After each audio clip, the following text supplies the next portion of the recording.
Hello বন্ধুরা, কেমন আছেন সবাই? আশা করি ভালো আছেন। আজ আপনাদের বাচ্চাদের জন্য নিয়ে এসেছি সুস্বাদু মজাদার চিকেন নুডলস স্যুপ।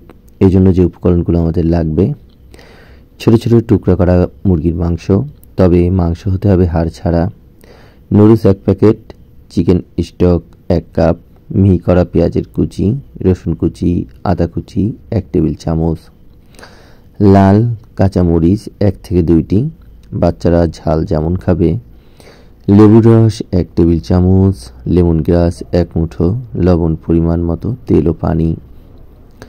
পদ্ধতি: প্রথমে মুরগির মাংসগুলো পানি দিয়ে সিদ্ধ করে নিতে হবে। এখন অন্য একটি প্যানে নুডলস গরম পানিতে সিদ্ধ করে নেবেন। এরপর একটি কড়াইতে তেল গরম করে নিয়ে সেখানে রসুন কুচি, আদা কুচি, লেবুর রস দিয়ে নেড়ে নিন।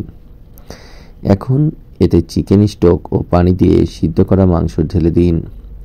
স্বাভাবিক সেদ্ধ মাংসের থেকেও বেশি সেদ্ধ করতে হবে, অর্থাৎ মাংসটা যাতে খুবই নরম হয়ে যায়। সিদ্ধ হয়ে গেলে নুডলস দিয়ে দিন এবং বাকি উপকরণগুলো একটু নেড়ে দিন। এরপর 5 মিনিট অল্প আঁচে রেখে নামিয়ে ফেলুন। নামানোর পর চামচের সাহায্যে স্যুপ থেকে লেমন গ্রাস তুলে ফেলে দিন। নোট: যে পাত্রে বাচ্চাকে খাওয়াবেন সেই পাত্র ঢেলে একটু ঠান্ডা করে বাচ্চাকে খাওয়ান। এই স্যুপটি বাচ্চার জন্য খুবই উপকারী।